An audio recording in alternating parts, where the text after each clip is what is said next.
Buenas noches, doctores. ¿Me escuchan? ¿Pueden ver mis diapositivas? Buenas noches, doctora. Sí, la escuchamos y podemos ver las diapositivas. Diapositiva está en el título, ¿verdad? Pero ya la cambié. ¿Sí se puede ver? Oído interno. Sí se ve sí, está en el título, doctora. Muy bien, muchas gracias, doctora. Doctores, buenas noches. Gracias. Primero disculpen, realmente la clase debió ser dictada al mediodía. Sin embargo, por motivos de trabajo he pedido que se me exonere en esta oportunidad. Espero que no se vuelva a repetir. El día de hoy vamos a hablar sobre el oído interno y el laberinto posterior. Nosotros, para entender este tema de vértigo, de síndrome vestibular, requerimos entender y recordar la parte de anatomía y fisiología del oído, ¿correcto?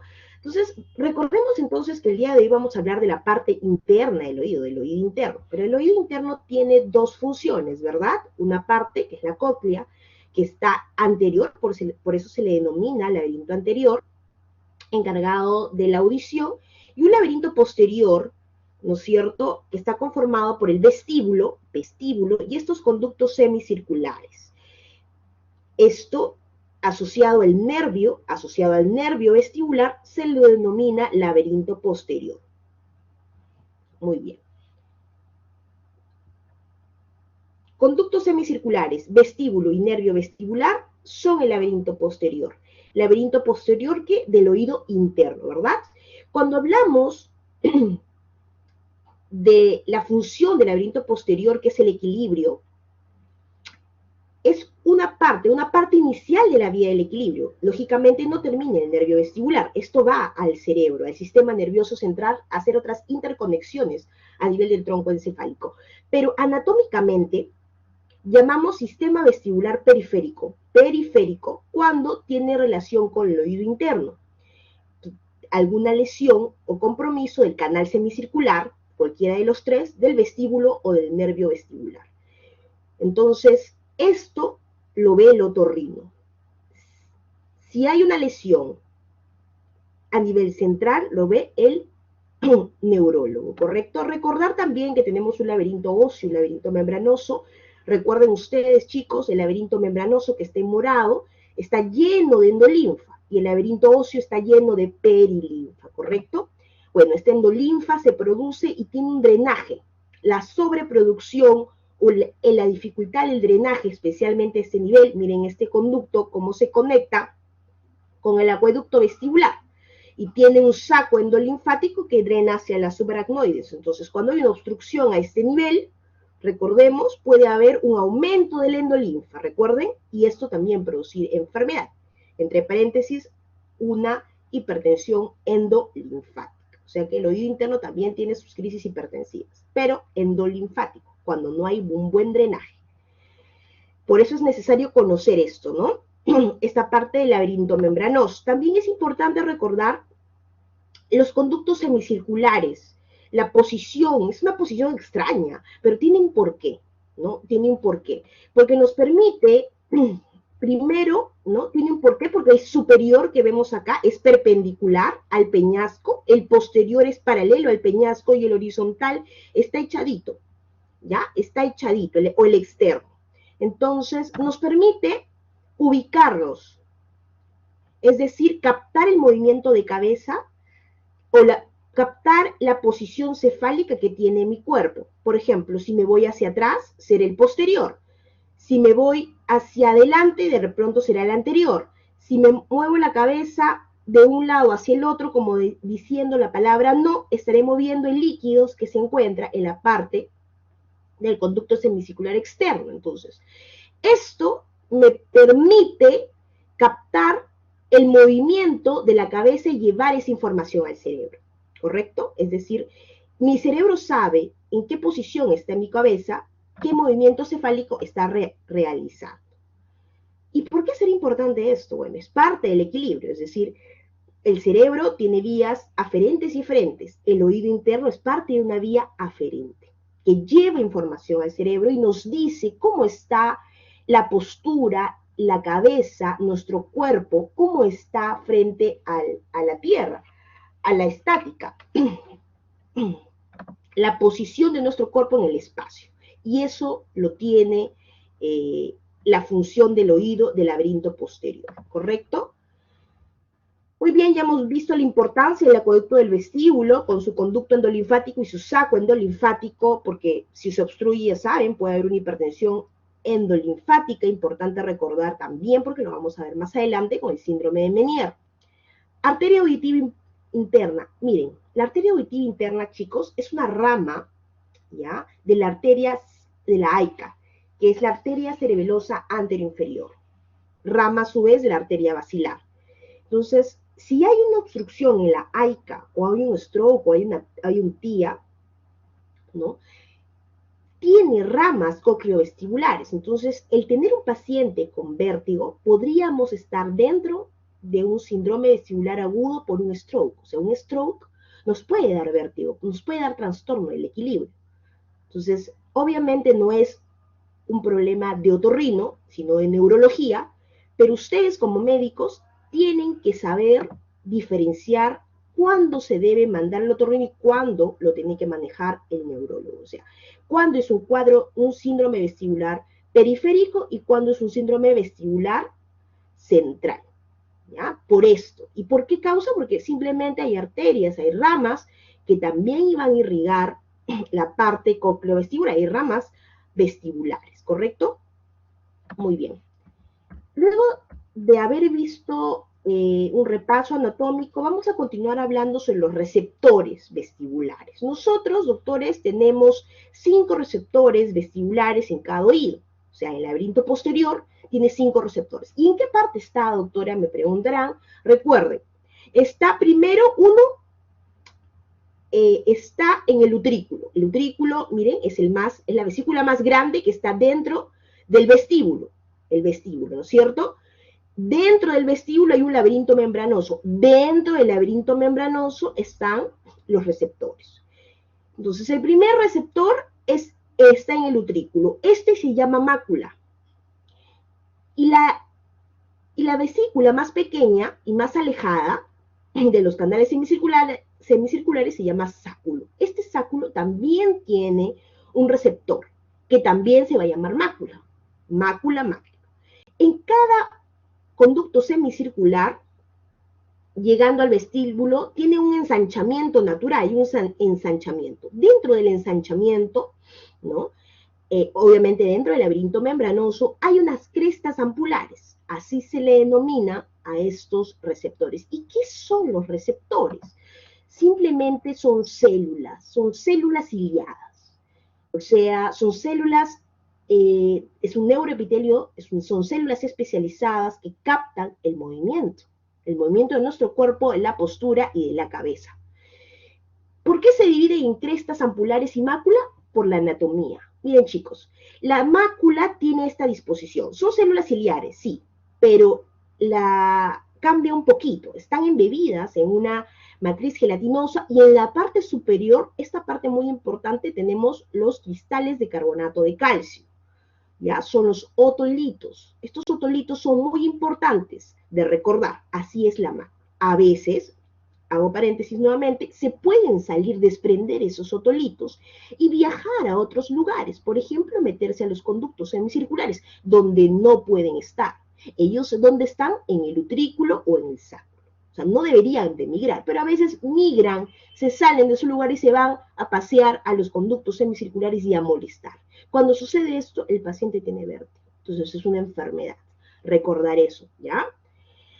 Y las células ciliadas o los receptores vestibulares que se encuentran en los canales semicirculares se llaman crestas ampulares. Pero miren la diferencia. Son igual, células ciliares, pero embebidas en una sustancia, en una matriz, que tiene forma de cúpula, nada más. Aquí no hay piedrecitas, aquí no hay otolitos. La diferencia, ¿verdad? Pero al final y al cabo son células ciliadas que van a moverse y al moverse van a enviarle información por el nervio vestibular al cerebro. ¿Qué información al fin y al cabo van a enviar? Que se está moviendo nuestro cuerpo, nuestra cabeza o el cuello. Hay un cambio de postura en nuestro cuerpo. Muy bien, chicos. Mácula, miren, otolitos, ¿no? Otolitos de la mácula y la cresta ampular, como ven, la cúpula, ¿no? La cúpula. típico de esto. Muy bien. Recuerden también que esta información puede ser recogida por el nervio vestibular superior e inferior, ¿no es cierto? Es recogida por un nervio que después se va a unir con otras fibras, ¿no?, del nervio coclear que recibe la información auditiva y formarán juntos el nervio vestíbulo coclear. Pero hoy día vamos a hablar solamente de las fibras vestibulares, las que recogen la información del laberinto posterior. Miren, chicos, fisiológicamente las ámpulas de los conductos semicirculares van a detectar, ¿no?, los movimientos de rotación de la cabeza. ¿Por qué? Porque las ampollas, miren esto, ¿no?, las ámpulas, los conductos semicirculares tienen esta disposición para captar el movimiento de la cabeza. O sea, el movimiento rotacional de la cabeza en 3 dimensiones. De esta manera informará el cerebro. Se encarga, por tanto, del equilibrio durante la aceleración angular. Aceleración angular, movimientos de rotación de la cabeza. Las máculas, por el contrario, se encargan del equilibrio estático, es decir, de la posición de la cabeza y de mi cuerpo en relación a la fuerza de la gravedad, en relación a la postura que tengo yo en el espacio, ¿ya? Y el equilibrio también se encargan del equilibrio durante la aceleración lineal. Por ejemplo, camino hacia adelante, sin mover la cabeza, camino hacia atrás, a la derecha, a la izquierda. Estoy dentro de un auto y el auto se está moviendo. También es captada por las máculas. Estoy dentro de un ascensor, subo y bajo. Yo no me muevo, pero las máculas se mueven. El cerebro sabe que estoy dentro de un ascensor. Estoy dentro de una montaña rusa, arriba hacia abajo. También las máculas están ahí presentes. ¿Y en qué consisten estas células ciliadas, chicos? Miren, estas células ciliadas tienen entre 50 y 150 estereocilios. Estos son los estereocilios. El más grande se llama kinetocilio, ¿ya? Están en la parte del ápice, como ven, estas proteínas cuadraditas rojas son los canales de potasio estimulados simplemente por cambio mecánico. ¿Qué quiere decir? Cuando hay un movimiento de cabeza o de posición de mi cuerpo, inmediatamente estas células se tienen que mover. Se mueven porque se mueve la perilinfa, se mueve la endolinfa, y entonces se mueve el receptor. El receptor, si lo veo microscópicamente, son muchísimas células ciliadas. Y se mueve la célula ciliada con el movimiento de mi cuerpo. Estas células ciliadas, al moverse, van a ser, porque son canales de potasio, de nuevo, estimulados por cambio mecánico, inmediatamente va a ingresar el potasio. Por este cambio mecánico, se movió hacia el kinetocilio, pero esa es la condición, que se tenga que mover hacia el kinetocilio e inmediatamente ingresa el potasio. ¿A dónde? A la célula.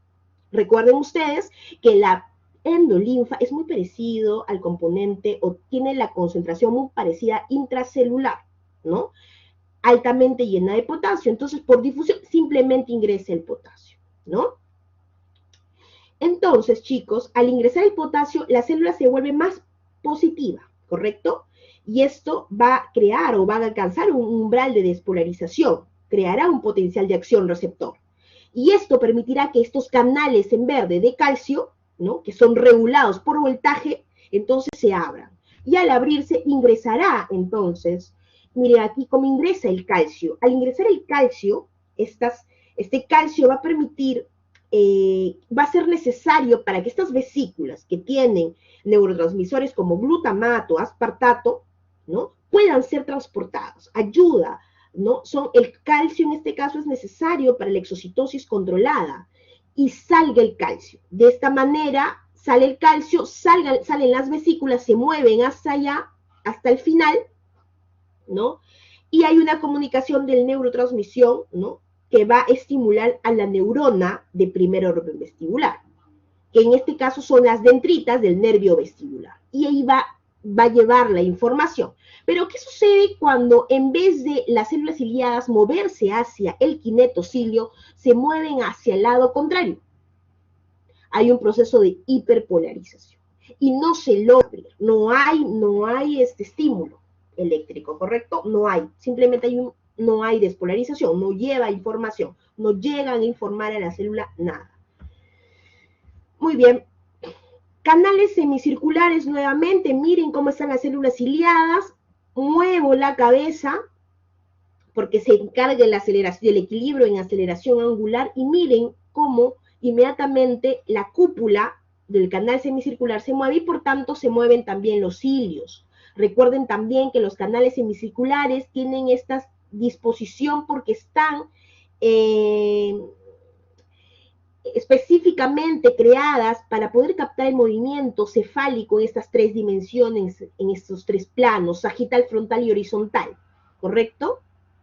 Miren cómo se lleva a cabo el movimiento aquí. Este es un conducto semicircular, por ejemplo, horizontal, ya, externo, y nosotros movemos la cabeza hacia el lado derecho, pero por inercia el movimiento del endolinfa que está por dentro se mueve hacia el otro lado, ¿correcto? Al moverse por el otro lado va a empujar de esta manera las células ciliadas que están en la cúpula, porque este es un canal semicircular, y esta es la ampolla, y adentro de la ampolla está la cresta ampular, que es el receptor, lleno de células ciliadas.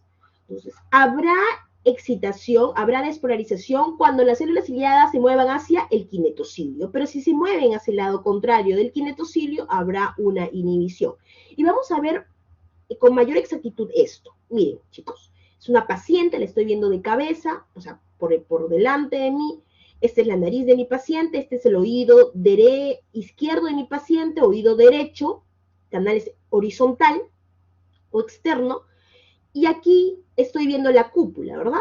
Acá la veo en grande, acá veo en grande la cresta ampular del lado derecho e izquierdo, y tienen una imagen en espejo, porque así es todo anatómicamente, una imagen en espejo en el oído derecho y en el oído izquierdo. ¿Qué sucede cuando muevo mi cabeza hacia el lado derecho? Miren cómo la endolinfa gira, hay una corriente endolinfática hacia el lado izquierdo, y miren cómo se mueve la cúpula, hacia el lado izquierdo. Miren cómo se mueve la cúpula. La cúpula en un lado va a mandar inhibición y en otro lado va a mandar excitación, o sea, en un lado se va a hiperpolarizar y en otro lado se va a despolarizar, ¿no es cierto? ¿Por qué? Miren aquí el movimiento se está dando contrario al kinetocilio, sin embargo aquí se está dando, las células se están moviendo hacia el kinetocilio, ¿correcto? Y lo mismo ocurre alrededor. Entonces cuando nosotros movemos a la derecha, siempre un oído se estimula y el otro se inhibe, y esa es la información que llega al cerebro. O sea, como uno se apaga y otro se despolariza, el cerebro entiende esa información como que el movimiento se está llevando al lado derecho. Esa es la información que recibe el cerebro, así lo entiende. O sea, no se pueden despolarizar los dos, porque si se despolarizan los dos, ¿no? Es como que simplemente no hay movimiento, porque es más, es el mismo nivel, ¿no?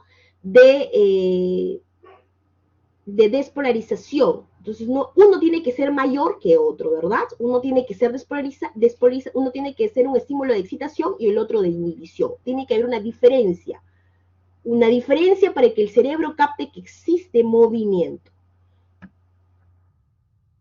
Chicos, el utrículo, por ejemplo, y el sáculo, que se encuentran en el vestíbulo, se encargan de la aceleración lineal y la fuerza gravitacional. Ejemplo, paciente se inclina la cabeza para recoger su celular que se le acaba de caer en el suelo. Lógicamente hay un movimiento rotacional de cabeza, sí, pero también hay un movimiento de todo el cuerpo hacia adelante. Y la fuerza de la gravedad va a hacer que estos otolitos se muevan hacia adelante, porque es la fuerza de la gravedad, ¿correcto?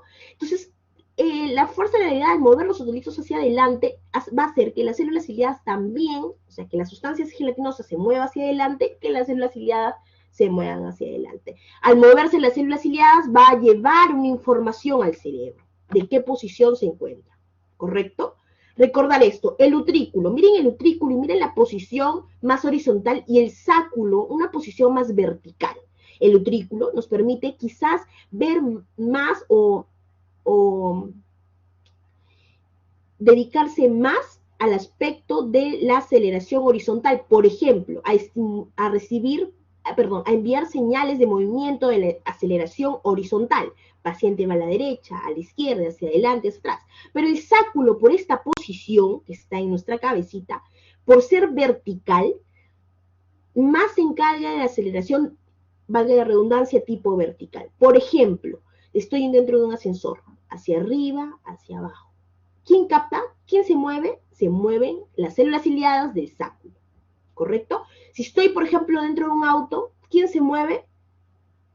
se mueven las células ciliadas del utrículo, ¿ya? Cada uno tiene su función. Entonces, en conclusión, chicos, el oído interno y específicamente el laberinto posterior es como un giroscopio. El giroscopio es esto, lo que hay en los aviones. Es este aparatito que le indica al piloto en qué posición está su avión en el espacio, ¿no?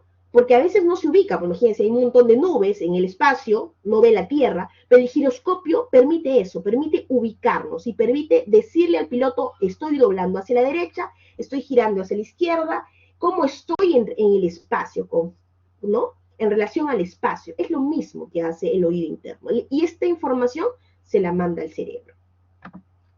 Muy bien. La información es recibida por el nervio vestibular. Recuerden también que el nervio vestibular es una neurona bipolar, dendrita, soma y axón. Entonces, la parte que recibe la información de las células ciliadas son las dendritas del nervio vestibular, ¿no? El soma se llamará ganglio de Scarpa y el resto serán los axones que llevarán la información hacia el tronco encefálico, porque la información no termina ahí. Para los otorrinos termina ahí, pero en la vida real termina en toda la vía central también nos faltaría conocer, solamente vamos a mencionarla. Esta información pasa por el conducto auditivo interno y no solamente pasa con las fibras de la cóclea, sino que también hay un nervio importante que es el nervio facial. Miren cómo el nervio facial entra al conducto auditivo interno.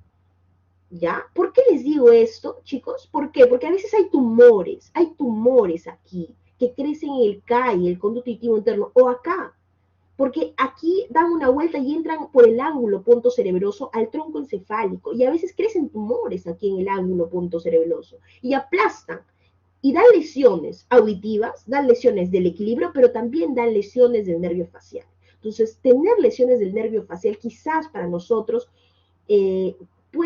nos puede dar un indicio de que la tumoración, que tengamos una tumoración a este nivel, cuando hay compromiso de estos tres nervios, ¿no? Muy bien. Estas fibras llegan acá al tronco encefálico, miren, importante solamente para mencionarles que de aquí hacen sinapsis con los núcleos que se encuentran, los núcleos de los músculos extraoculares. ¿Ya? Hacen sinapsis con los músculos extraoculares y también bajan por las fibras del tracto vestíbulo espinal lateral, ¿ya? descienden porque son fibras, estos son tractos motores, chicos, son tractos motores, ¿ya? Entonces, mucho tiene que ver el equilibrio con el sistema motor, con el sistema propioceptivo, con el movimiento de los ojos. O sea, es un sistema, no solamente es el oído es una parte, en realidad todo esto conforma el sistema vestibular. El oído interno es simplemente el giroscopio del avión, del cuerpo, que va a llevar la información hacia el sistema nervioso central, a los núcleos vesiculares del tronco encefálico. Estos tienen sinapsis con el cerebelo, tienen sinapsis con la sustancia reticular, tienen sinapsis con los núcleos de los nervios oculomotores y con los tractos vestíbulo-espinales, tanto medial, lateral, que son tractos motores para el equilibrio. Porque es necesario de pronto para mantener el equilibrio, contraer un músculo, relajar otro, así de esa manera poder controlar y no caernos, ¿no? Igualmente, fijar la mirada, importante para mantener el equilibrio. Entonces, chicos, en conclusión, el sistema vestibular, 3 canales semicirculares, ¿no es cierto?, se encargan de la aceleración angular del cuerpo, ya saben, las rotaciones de la cabeza, el utrículo, de la aceleración horizontal, de la posición de la cabeza, de la aceleración lineal en relación a la gravedad, el sáculo de la aceleración vertical, ¿correcto? La vía vestibular, que de ahí sigue el octavo par craneal y que es la primera neurona, se conecta con la segunda neurona, que son los núcleos vestibulares del tronco encefálico, pero esta parte, y pongo una línea, hasta aquí nosotros, los otorrinos, vemos. Es decir, cualquier lesión, doctores, que incluya los canales semicirculares, utrículo, sáculo y nervio vestibular, lo vamos a ver nosotros. De aquí para acá, en adelante, lo ve el neurólogo. Entonces, para entender esto, ¿no? Tenemos que entender que el equilibrio, doctores, esté dado no solamente por el sistema vestibular, que es el oído y el cerebro, sino está dado por el aparato visual, por la sensibilidad profunda, propioceptiva, la múscula esquelética. Toda esta información, ¿ya? Va a llegar a los centros encefálicos, a los núcleos vestibulares y la sustancia reticular. Va a haber un procesamiento central de información, de aferencias, ¿no? Y luego va a haber unas eferencias que se dan a través de los reflejos. Importantes los reflejos vestíbulo-oculares, los reflejos vestíbulo-espinales. De esta manera nosotros podemos mantener el equilibrio. Hasta aquí hemos hecho un poco para entender un poco de cómo funciona este sistema, porque si no, no hay otra manera de poder entenderlo, chicos. El vértigo es una patología, es un signo muy frecuente en consulta externa, ¿ya? Porque el vértigo tiene un gran impacto en discapacidad. O sea, el paciente que tiene vértigo no puede hacer nada, no puede trabajar, no puede pararse, no puede comer. Pero ustedes ya saben entonces que el equilibrio no solamente está dado por el sistema vestibular, está dado también por la propiocepción y el sistema visual. Entonces, cuando una persona tiene vértigo, cuando de estos tres órganos, dos están fallando. Usted mira, doctor, entonces si tengo mal el oído, ¿voy a tener vértigo? No. Si tengo mal el oído y además no me funciona alguna conexión o el sistema propioceptivo o el sistema ocular, sí voy a tener vértigo. O sea, para que el paciente tenga clínica, tienen que haberse afectado 2 de 3. ¿Por qué no 1 sobre 3? Porque los dos van a compensar ese déficit y el paciente no va a llegar a tener clínica. La clínica la tiene cuando hay 2 deficiencias. Para entender qué es el vértigo, debemos entender la clasificación correcta de la nomenclatura. Actualmente ya existen se han dado simposios, ¿no? Donde se tiene muy en claro qué significa o cuál es el concepto de cada cosa. Por ejemplo, el mareo no es lo mismo que vértigo y no es lo mismo que inestabilidad o pérdida de equilibrio. El mareo es una sensación de desorientación, ya es una sensación de flotación, de aturdimiento. Mientras que la inestabilidad es una sensación de desequilibrio.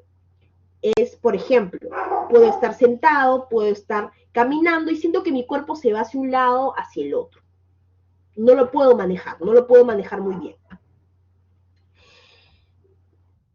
Y el vértigo, chicos, es la sensación de giro, por eso pongo esta imagen. Es la sensación de giro. Cuando nuestro cuerpo está en reposo y no está girando y no estamos en movimiento, nosotros sentimos que todo gira. Es una ilusión de movimiento. Vértigo viene de la palabra vertere, de dar vueltas, y es lo que significa, es una sensación de dar vueltas. Cuando ustedes encuentren este signo, ¿no? Este síntoma, perdón, en sus pacientes, ahí ustedes tienen que pensar en que podría estar implicado el oído interno, todas las partes del laberinto posterior que hemos evaluado. Pero no solamente eso, porque si hay un vértigo, podría ser un vértigo de tipo central, es decir, podría estar involucrado el cerebelo o cualquier vía de central. O sea, no solamente es encontrar el vértigo, tenemos que encontrar algunas características que nos van a diferenciar del síndrome vestibular periférico del síndrome vestibular central. Hay características desde la anamnesis, pasando por un riguroso examen físico hasta algunos exámenes. El síntoma es el vértigo y la sensación de dar vuelta. Cuando nosotros evaluamos los ojos, lo que vemos, chicos, es un nistagmus. El nistagmus es un movimiento no controlado, involuntario de los ojos, como este movimiento que vemos aquí. Por favor, pongan atención.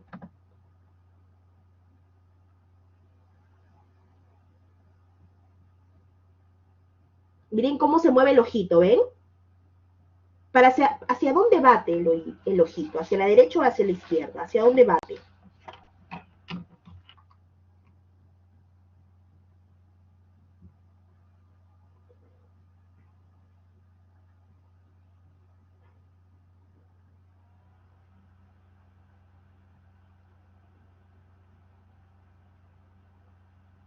Chicos, ¿hacia dónde bate? Doctora, me parecía a la izquierda. ¿A la izquierda de ustedes o a la izquierda del paciente? Del paciente. A ver, vamos a poner de nuevo, miren. Tú, tú, tú, bate hacia el lado derecho. Miren, miren cómo se va. Obviamente bate y regresa y luego se va y regresa. Este movimiento involuntario es la sensación, y el paciente siente la sensación de giro, siente ese vértigo, ¿ya? Siente ese vértigo, miren. Gira, bate hacia la derecha, hacia la derecha. No es que bata porque va a la derecha y retorna, va a la derecha y retorna, pero se ve más la fase rápida, la que nosotros podemos captar con nuestra vista por el movimiento es la fase rápida. Entonces, la fase rápida, la dirección de la fase rápida del nistagmus es el que nos va a dar el nombre del nistagmus. Por ejemplo, en este caso es un nistagmus horizontal derecho, porque bate hacia el lado derecho, ¿correcto? Bate hacia el lado derecho. Muy bien. ¿Qué es lo que sucede, chicos? Miren, una persona normal, esta es una persona normal nuevamente y estos son sus oídos, estos son sus orejitas, ¿ya? Entonces, miren, cuando nosotros no nos movemos, hay un pequeño potencial de energía, pero que no llega a tener un potencial de acción, pero hay cierta cantidad de actividad eléctrica, ¿correcto? Cuando nosotros nos aceleramos a la derecha o a la izquierda, miren, ¿qué sucede cuando nosotros nos movemos a la derecha? Cuando nosotros nos movemos hacia la derecha, como ya hemos visto, hay una inhibición, una hiperpolarización del oído izquierdo y una despolarización del oído derecho. Y miren cómo cambia, ¿no? El potencial de acción, muy arriba, y el otro se inhibe totalmente, se inhibe. Entonces, estas diferencias, el cerebro las entiende como que hay un movimiento. Cuando el cerebro entiende que hay un movimiento, inmediatamente él manda una señal a los ojos, porque le informa también a los ojos y el ojo también trata de compensar esto. Entonces, para mantener la mirada, cuando hay un movimiento de cabeza hacia la derecha, el ojo se mueve hacia el otro lado, para tratar de mantener la mirada, ¿correcto? O sea, ustedes se mueven a la derecha, pero ustedes no mueven con todo y ojo, porque si no perderían el equilibrio. Ustedes mantienen fija la mirada. Y no es que la mantengan fija, sino que hay los músculos extraoculares jalan el ojito hacia el otro lado. Jalan el ojito hacia el otro lado. Aparentemente da una visión que mantienen fija la mirada, pero cuando ustedes voltean a la derecha, entonces no es que se mantengan los ojitos quietos, sino que el ojito girado hacia la izquierda. Por eso pueden mantener la mirada fija. De esta manera mantiene el equilibrio. Es importante esto. ¿Qué pasa cuando tenemos un ojito enfermo? Miren, mi ojito, digo, perdón chicos, ya, no, ya, el oído izquierdo. ¿Qué pasa si tengo mi oído izquierdo enfermo? Giro a la derecha. Aquí, chicos, ya, miren cómo giro a la derecha. Va a haber una despolarización, ¿correcto? Perdón, de nuevo, 0. Aceleración a la derecha,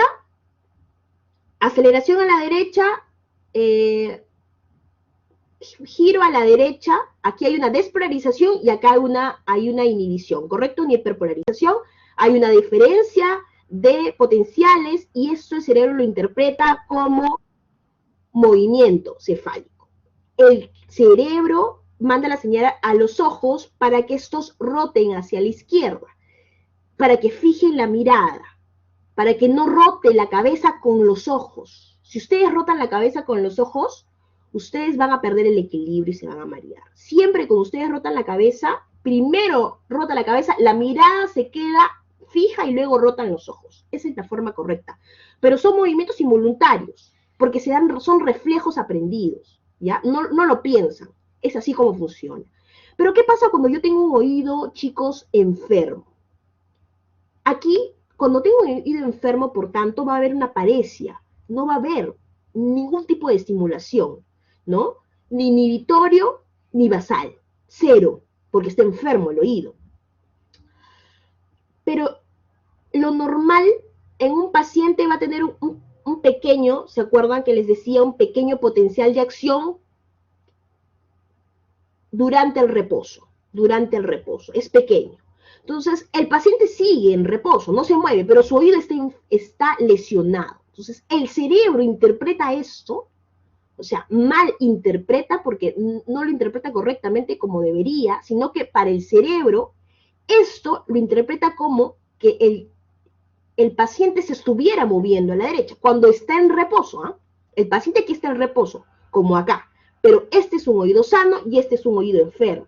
Entonces, aquí, por esta diferencia, el paciente, el cerebro interpreta como que hay un movimiento. ¿Y cómo lo interpreta? Como que hay un movimiento hacia el lado derecho. Y como hay un movimiento hacia el lado derecho, él va a tratar de compensar. ¿Cómo lo compensa? Le dice, ojo, muévete a la izquierda. Entonces el ojito se va a ir moviendo a la izquierda. Pero como el paciente está en reposo, y esto siempre va a ser su basal, el cerebro va a pensar, mi paciente se está moviendo a la derecha, se está moviendo a la derecha, sigue moviéndose a la derecha, y el ojito se mueve a la izquierda, se mueve a la izquierda, se mueve a la izquierda, y entonces va a producir un nistagmus. ¿Correcto? Es la forma, eso es la producción de un nistagmus periférico. Muy bien. ¿Sí me entendieron? ¿Sí? ¿Poquito? Sí, doctora. Sí, ¿no? Ya, más o menos para que... A ver, chicos, vamos a ver. Entonces, nosotros tenemos primero vértigo. Al encontrar el vértigo, miramos los ojos. Hacemos un examen físico, le hacemos una anamnesis para poder diferenciar si es un síndrome vestibular periférico, si tiene que ver, hay una lesión en el oído interno o en el nervio vestibular, o es central. Es decir, hay una lesión en el sistema nervioso central, en el tronco encefálico, en el cerebelo, ¿no es cierto? ¿Dónde está la lesión? Entonces, hay que verificar si lo voy a mandar al otorrino o lo voy a mandar al neurólogo. Ustedes como médicos generales. Entonces, hay una forma de ver, ¿no? De identificar cómo es un vértigo periférico, cómo es un vértigo central. Importante hasta cuánto dura. Miren qué importante es la anamnesis aquí en esta enfermedad. Porque los vértigos periféricos, o sea, los que tienen relación con el oído interno, son bruscos, intensos. Son muy cortos, pueden durar segundos, minutos, ¿ya? El nistagmus suele ser horizontal, a diferencia del vértigo central, que puede ser vertical. También puede ser horizontal, pero es vertical. El vértigo periférico o el nistagmus periférico tiene un nistagmus fatigable. Fatigable es que se cansa, es que para. En cambio, el central nunca para. Es unidireccional. Unidireccional quiere decir que siempre va a batir hacia el lado derecho, por ejemplo. A la posición que yo le ponga a mi ojito.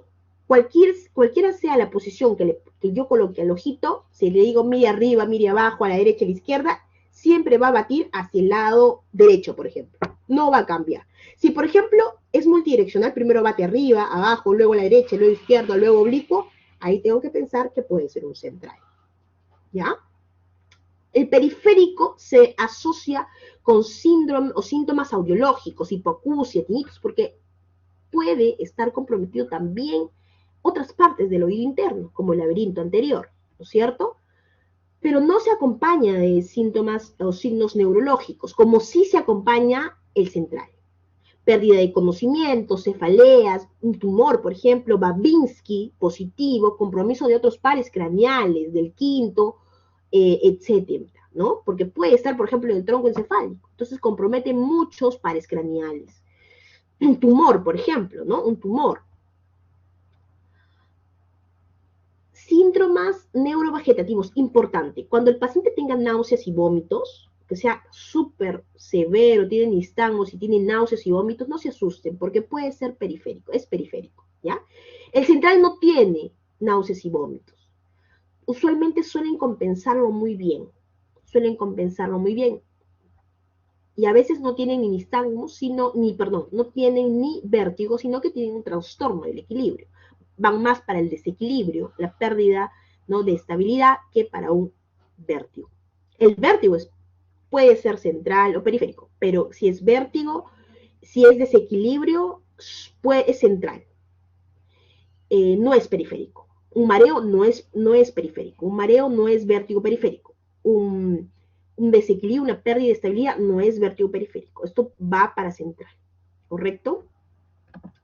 Vamos a ver entonces un nistagmus central. Miren, chicos, aquí.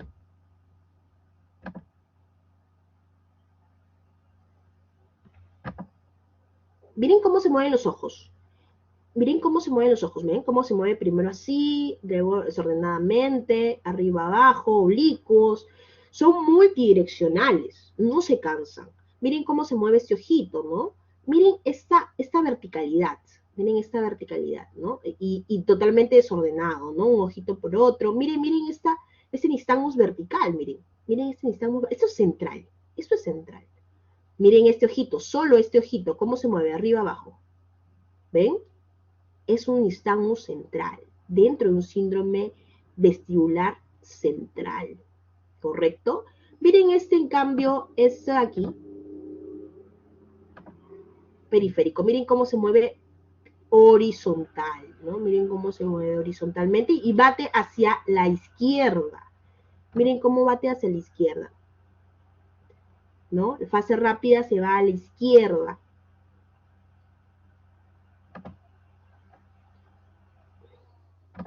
Otras características dentro del examen vestibular, ya no solamente preguntando dentro de la anamnesis, existen varias pruebas. Por ejemplo, el Romberg, el Gutenberger, la marcha,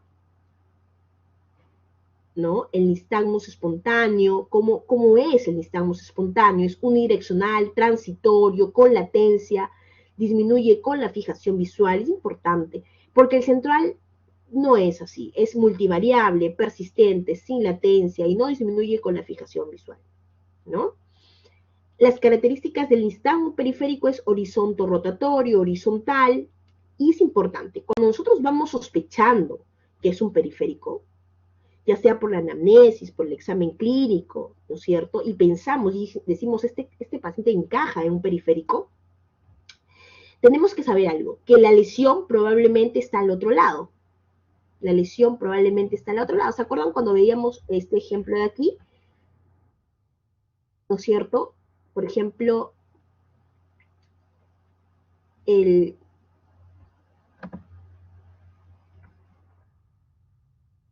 Sí, perdón.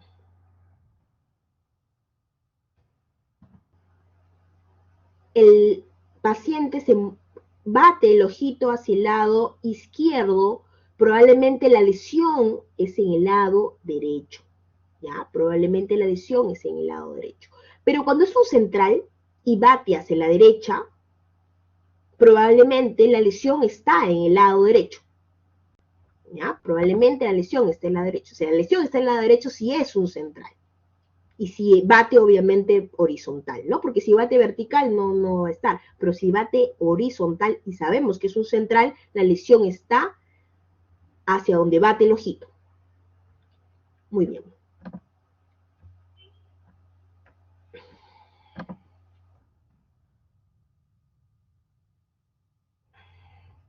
Dentro de las patologías vestibulares, chicos, cuando encaja dentro de un síndrome vestibular periférico, tenemos que evaluar las enfermedades más frecuentes. O sea, ya encajó dentro de mi síndrome vestibular periférico, pero ahora tengo que ver cuál de estas enfermedades tendrá mi paciente, ¿correcto? Entonces, cualquiera de estas enfermedades acá mencionadas nos puede dar un cuadro de vértigo, cualquiera. Vamos a empezar a hablar sobre la laberintitis. La laberintitis, chicos, es una inflamación o una infección del oído interno de etiología sea bacteriana o viral.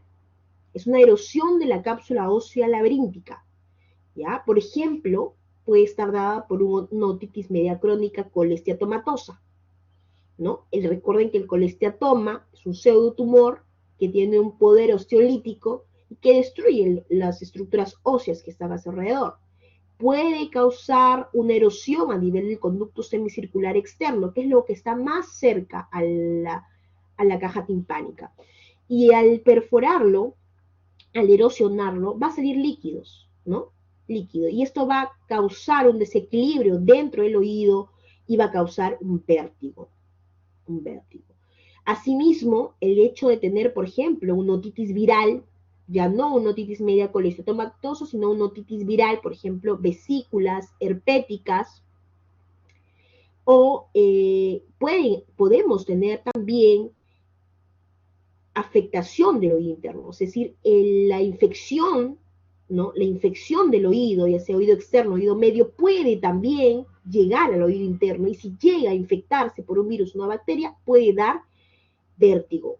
Una perforación timpánica incluso hace mucho más lábil, rápido que se infecte el oído interno, porque hay una comunicación, ¿ya no? Pus que hay en caja timpánica está muy cerca del oído interno y puede afectarlo y por tanto dar también vértigo. O sea, va a dar pérdida auditiva, secreción, otorrea, todo el cuadro de otitis y también dará vértigo.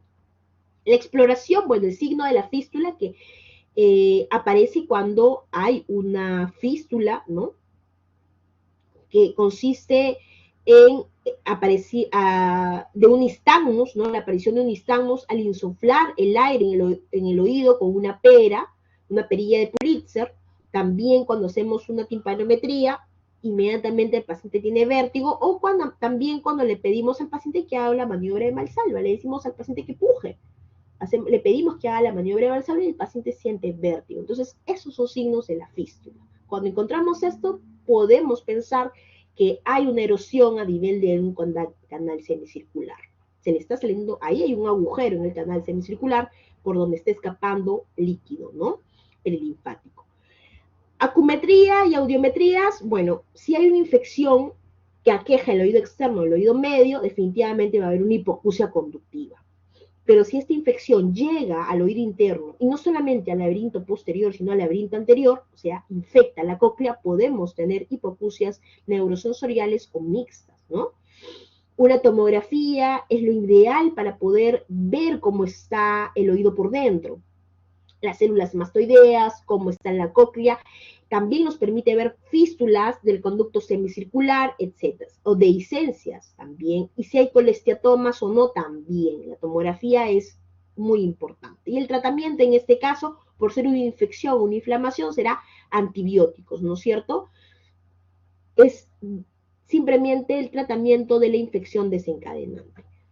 La enfermedad de Meniere se denomina al hidrops endolinfático. Recuerden ustedes que yo les mencionaba que hay un conducto que drena líquido endolinfático, ¿verdad? Que se llama conducto endolinfático, que drena al saco endolinfático, a las subaracnoides, y saca pues todo el líquido que se produce. Si esto está obstruido, empieza a crecer. Miren acá cómo empieza a crecer diferente que este lado, ¿verdad? Esto es lo normal, pero esto es un hidrops endolinfático o una hipertensión endolinfática. Esta hipertensión no solamente que va a haber un aumento de presión, sino que la presión va a destruir las células ciliadas y los receptores que están dentro del laberinto membranoso, las va a dañar esta presión, van a sufrir, y no solamente los que están aquí en el laberinto membranoso y el laberinto posterior, sino en el laberinto anterior, porque recuerden que el laberinto membranoso es todo uno solo, es una conexión, no está separado, o sea, nosotros lo separamos, pero en la vida real es todo uno solo y está interconectado. Entonces, si hay un hidrops, va a afectar tanto la parte del equilibrio como también la parte auditiva. Entonces, muy importante en estos pacientes es que vamos a encontrar signos de pérdida de audición, porque también va a haber un daño aquí en la cóclea, ¿correcto? Y también un vértigo. Entonces, ¿y cuándo va a haber estos daños? Cuando haya la crisis de hipertensión endolinfática. Cuando haya la crisis, cuando la crisis esté controlada, ya sea con medicación, esto baja, se convierte en normal y el paciente simplemente se cura y ya no tiene ninguna sintomatología. Y luego vuelve a recidivar, ¿correcto? Entonces, la enfermedad de Meniere se llama también hidrops endolinfático, hipertensión endolinfática, ¿no? Ya sea se da por una alteración en la producción o la reabsorción de la endolinfa. O se produce demasiado o no se reabsorbe adecuadamente. Hay una triada importante que ustedes deben recordar: vértigo asociado a acúfenos e hipoacusia, es decir, signos auditivos asociados a signos de equilibrio, que nos quiere decir que todo el oído interno en su totalidad está afectado. Pero esta es la triada. Importante rescatar aquí que se da como crisis. Son paroxísticos. Cuando ustedes les ven en el examen la palabra paroxísticos, fluctuante, episódica, tienen que acordarse del Meniere, porque es así como se da. Es decir, una persona tiene una crisis endolinfática, puede ser cada mes, cada 3 meses o cada 8 años, ¿no?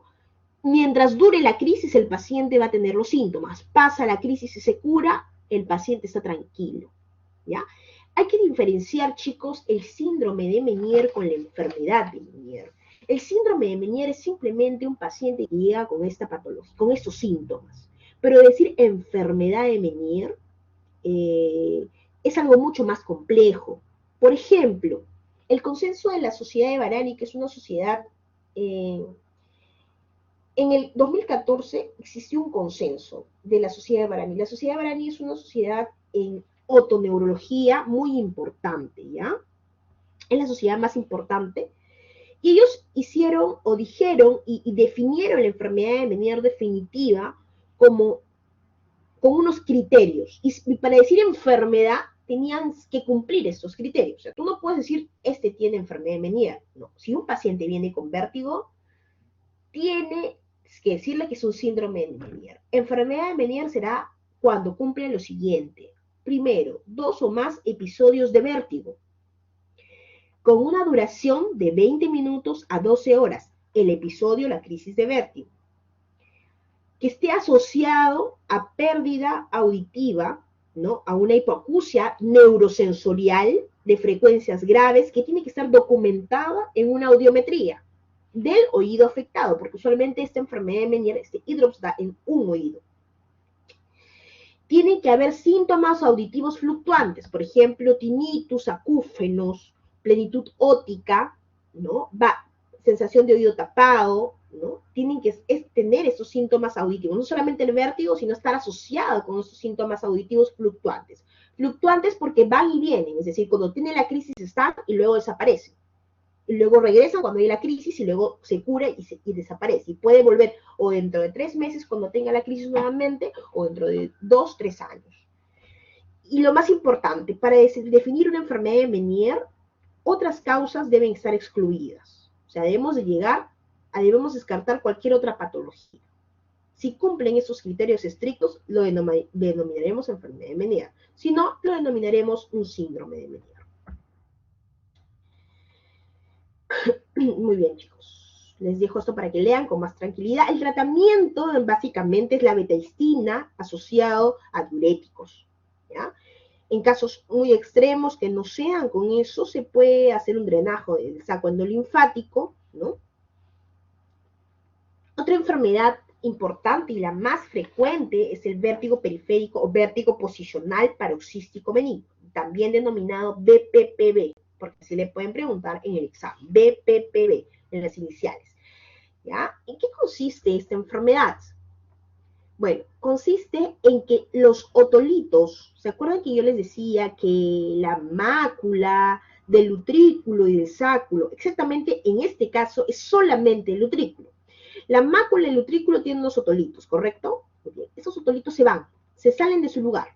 ¿Y a dónde se van? Se van a divertirse y de parranda al conducto semicircular, cualquiera. Usualmente se van al posterior. Se alojan en el conducto semicircular posterior en el 80% de los casos, ¿ya? El más frecuente, por tanto, es el posterior. Se pueden alojar en el anterior o en el horizontal, pero la preferencia es el posterior. Usualmente se pueden alojar o pueden estar aquí flotando en el canal semicircular, en la endolinfa, o puede llamándose así, de esta manera, canalolitiasis, o pueden llegar viajando hacia la cúpula y quedarse aquí como estos, ¿no? Dentro de la cúpula, dentro del otro receptor, se pega a la cúpula, a la sustancia gelatinosa de la cúpula y se pegan ahí y forman una cupulolitiasis. Esto se llama cupulolitiasis y también causa vértigo, es decir, los otolitos o están aquí en el conducto semicircular o están en la ampolla, ¿no? Dentro de la cresta ampular y se pegan ahí. También causan vértigo. Entonces, hay dos tipos, la cupulolitiasis y la canalolitiasis. Cuando hablamos del canal semicircular posterior, el tratamiento es el mismo. La exploración va a ser normal, porque en realidad es algo mecánico, ¿no? Los otolitos del utrículo se fueron al conducto semicircular. Están en otro lugar donde no deberían estar. ¿Cuál es el tratamiento? Recolocarlos. En este caso, primero tenemos que aprender el diagnóstico. Cuando hablamos del canal semicircular, el diagnóstico se llama o la maniobra de Dix-Hallpike, ¿ya? Que es una prueba posicional. Es la más frecuente. Colocamos al paciente sentado en la camilla, giramos 45 grados a la derecha y luego hacia la izquierda. Primero a la derecha, como en este paciente, para evaluar el oído derecho. Evaluamos el canal semicircular, en este caso, del oído derecho. Y luego lo colocamos o lo echamos rápidamente y dejamos caer su cabeza. O sea, la cabeza tiene que estar flotando, ¿no? No en la camilla, sino más abajo. Y en eso vamos a visualizar los ojos. Si nosotros ahí encontramos un nistagmus, entonces vamos a sospechar de que ahí está flotando el otolito, el canal semicircular posterior de ese oído. Vamos a ver un ejemplo, un video. Este es un video nistagmografía, donde colocamos al paciente unos lentes. Colocamos entonces, miren cómo hemos hecho, se ha colocado aquí al paciente con unos lentes especiales, ¿no? Para poder visualizar mejor en la computadora. Se ha colocado al paciente girando la cabeza hacia el lado izquierdo, miren, 45 grados, y luego se va hacia atrás. Luego se va hacia atrás. 45 grados para examinar el oído izquierdo, y luego se va hacia atrás. Se va hacia atrás. Miren cómo coloca la cabeza, tiene que estar flotando, caída la cabeza, y de esta manera esperamos. Miren. Entonces, el estímulo ya está, pero va a demorar en crear el nistagmus. Eso se llama periodo de latencia, y eso es lo que tienen los vértigos periféricos, esa latencia. Miren, recién empieza a moverse, miren cómo se mueve, y luego se autolimita, paran, se fatigan, se cansan. Sin hacer nada, va a pararse, miren, van a pararse. O sea, los ojitos paran de moverse solos, dedicación sin nada. Esa es la fatiga del vértigo del nistagmus periférico. ¿Ven?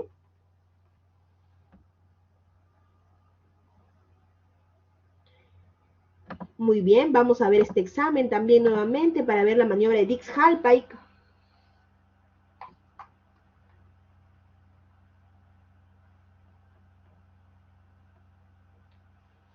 Miren cómo hacemos nuevamente, la tenemos hacia atrás y vemos cómo los ojitos se mueven, ¿no? ¿Ven cómo el ojito se mueve? Creamos un nistagmus que va a pasar solo. Muy bien. Estamos hablando del canal semicircular posterior. Y la reposición de partículas se dan con una maniobra también. O sea, el Dix-Hallpike, pregunta de examen, es para diagnóstico, chicos. Y para diagnóstico del canal semicircular posterior. Ya sea para canalolitiasis o cupulolitiasis del canal semicircular posterior. El tratamiento se llama reposición de partículas. Cuando hablamos del canal semicircular posterior, podemos hacer la maniobra de Epley, pregunta de examen. ¿En qué consiste la maniobra de Epley? Muy bien, sentamos al paciente nuevamente, le colocamos 45 grados a la izquierda porque evaluamos este oído, lo llevamos hacia atrás, la cabeza tiene que estar más abajo, por eso le ponemos una almohada en este lado, ¿no? Y vamos a ver el nistagmus nuevamente, como si fuera un Dix-Hallpike. En ese momento vamos a doblar 90 grados hacia la derecha, inmediatamente, rápidamente. Vamos a estar unos minutos, unos 3 minutos, y luego vamos a doblar la nariz hacia abajo, la mirada hacia abajo. Miren esta posición, va cambiando el cuerpo, vamos rotando la cabeza hacia abajo. Y luego lo sentamos al paciente. Con esta maniobra, como ustedes ven aquí, nos aseguramos que los otolitos que están fuera de su lugar regresen al utrículo, ¿correcto? Regresen al utrículo. La neuronitis vestibular es otra patología. La neuronitis vestibular, inflamación del nervio vestibular. Solamente las fibras vestibulares están inflamadas. Usualmente es de etiología viral por un antecedente de infección de vías respiratorias superiores. El vértigo es muy intenso y suele tener una duración de 2 a 3 semanas. Es tan intenso y no para. Es una excepción, porque habíamos dicho que los vértigos periféricos o los nistagmus, los vértigos periféricos tienen nistagmus muy cortos. Bueno, esta es una excepción. Puede durar hasta 2 a 3 semanas sin parar la crisis, sin parar. Es terrible. ¿Por qué? Porque el virus inflama el nervio. Pero Es muy selectivo el virus. No inflama la parte auditiva, solamente inflama esta parte, la parte de las fibras del nervio vestibular, ¿correcto? Entonces, en realidad el tratamiento es sedantes vestibulares de tipo endovenoso, usualmente se hospitaliza al paciente porque no puede tolerar vía oral, no puede ni pararse. Todo, la otoscopía, la audiometría van a estar normales porque recuerden que es netamente una enfermedad del nervio vestibular. Nada más, no da nada, no da compromiso al nervio auditivo, no tiene compromiso. Ototoxicidad también nos puede dar un problema de vértigo, también recuerden ustedes que hay algunas drogas ototóxicas, pueden ser pregunta de examen, se los dejo para que lo lean con mayor detenimiento. Hay algunas que tienen más toxicidad coclear, es decir, causan más hipoacusia, y otras de tipo neurosocial, lógicamente, y otras que causan más toxicidad vestibular, como la gentamicina, la streptomicina, ¿no? Que son más vestíbulo-tóxicas. Miren aquí una foto donde el paciente ha tomado estos medicamentos aminoglucósidos y cómo hay una muerte, ¿no?, de las células ciliadas, ¿no? Neurinoma del acústico, chicos, un tumor. Un tumor frecuentemente en el ángulo pontocerebroso, puede estar también en el conducto auditivo interno, puede ser tan grande y estar en toda la fosa posterior. Puede llegar a ser tan grande y tener sintomatología compresiva de fosa posterior, pero usualmente, ¿cómo inicia? Si es un tumor, va creciendo de a poquitos, de a poquitos, de a poquitos. Bueno, primero da síntomas auditivos, zumbido de oídos. Posteriormente se agrega pérdida auditiva. Inestabilidad, usualmente sin crisis vertiginosas. ¿Por qué? Porque lo logra compensar el cerebro de manera, ¿por qué?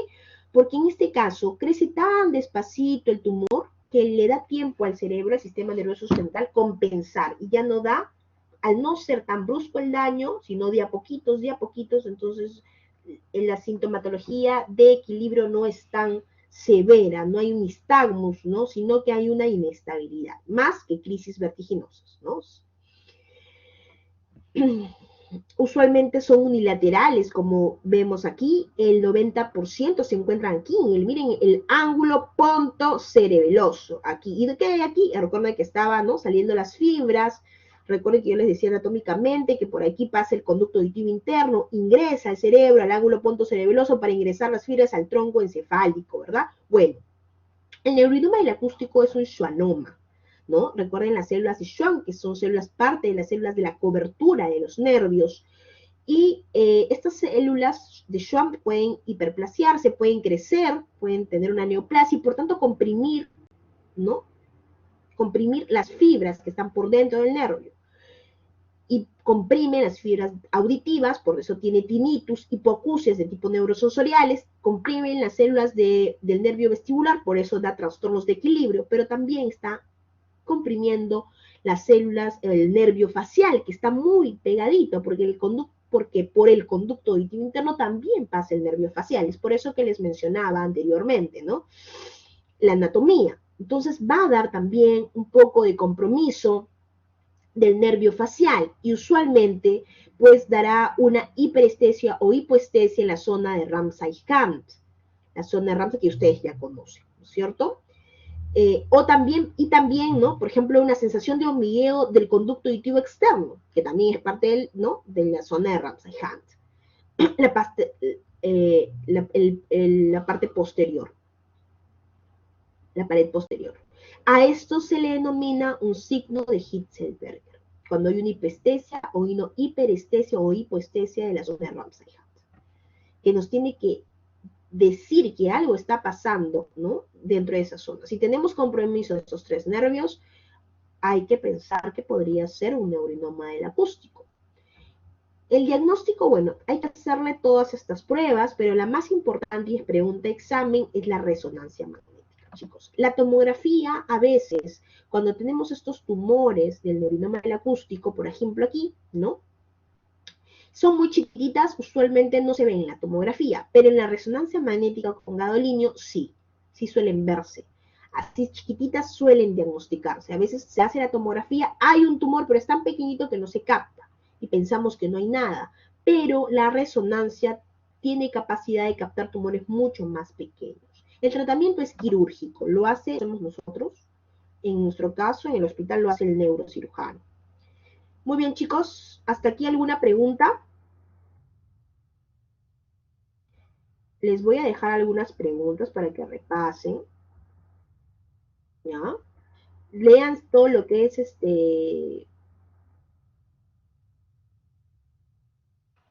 básicamente vienen como cuadros clínicos, ¿no? Como cuadro clínico de, ¿no? de alguna patología. Recuerden que la parte fluctuante, cuando hay crisis, cuando le digan que viene un episodio fluctuante, recurrente, recidivante, ya saben que es un Menier, ¿no? Porque pasa la crisis, durante la crisis endolinfática, pues está todo este síndrome, ¿no? Esta triada que hemos hablado. Muy bien, chicos.